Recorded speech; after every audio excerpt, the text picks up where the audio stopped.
old when I got married. I belonged to a very conservative family, a Baloch family, where good daughters never say no to their parents. My father wanted me to get married, and all I said was, if that makes you happy, I'll say yes. And of course, it was never a happy marriage. Just about after 2 years of getting married, about 9 years ago, I met a car accident. Somehow my husband fell asleep. The car fell in the ditch. He managed to jump out, saved himself. I'm happy for him. But I stayed inside the car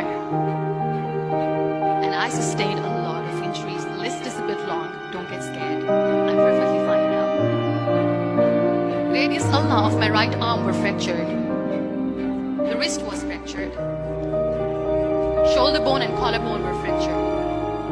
My whole rib cage got fractured. And because of the rib cage injury, lungs and liver were badly injured. I couldn't breathe. I lost urine and bowel control. That's why I have to wear the bag wherever I go.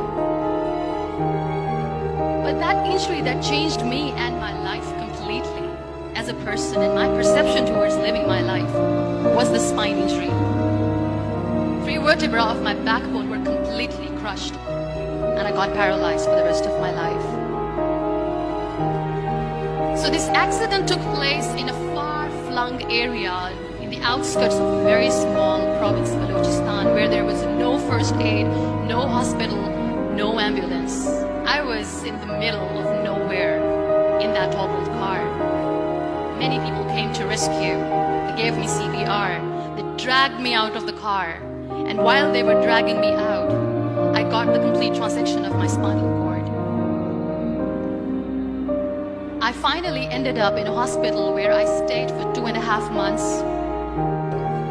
I underwent multiple surgeries.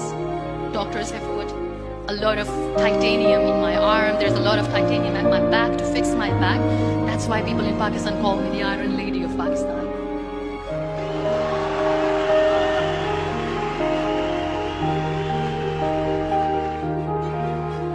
Those 2.5 months in the hospital were dreadful.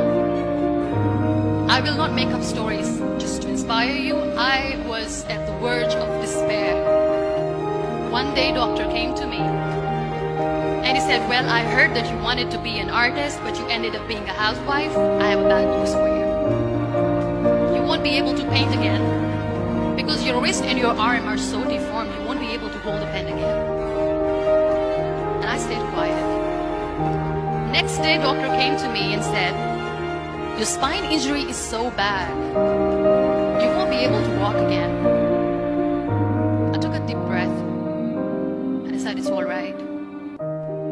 The next day, doctor came to me and said, because of your spine injury and the fixation that you have in your back, you won't be able to give birth to a child again. That day, I was devastated. I still remember, I asked my mother, why me? And that is where I started to question my existence. Why am I even alive? What's the point of living? I cannot walk, I cannot paint, fine, I cannot be a mother. And we have this thing in our heads, being women, that we are incomplete without having children. I am going to be an incomplete woman for the rest of my life. What's the point? So, my mother said to me, this too shall pass. God has a greater plan for you. I don't know what it is, but He surely has.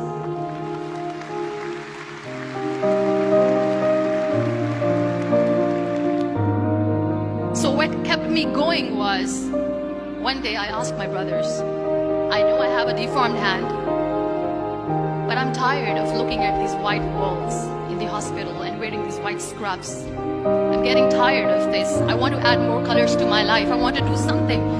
Bring me some colors. Bring me some small canvas. I want to paint.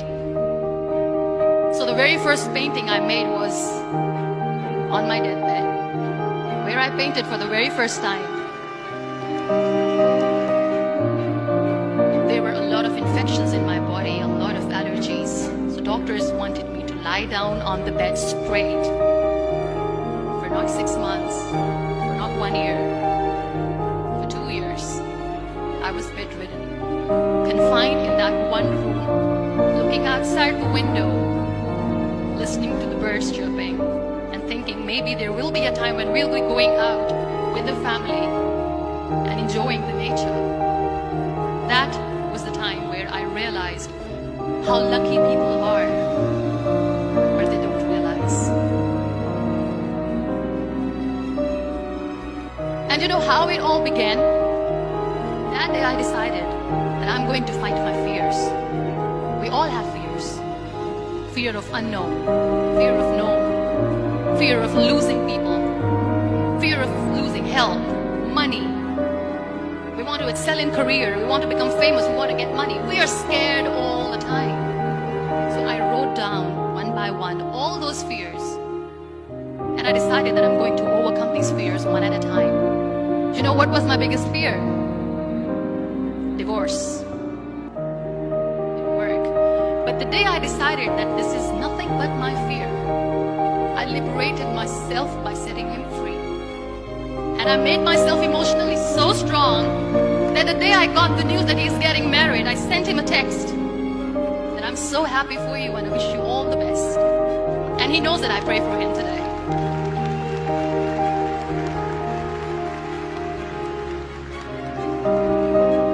My biggest fear, number 2, was I won't be able to be a mother again.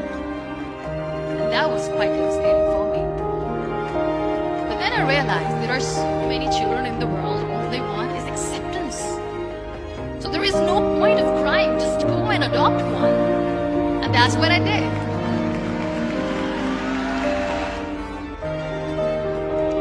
So when you accept yourself the way you are, the world recognizes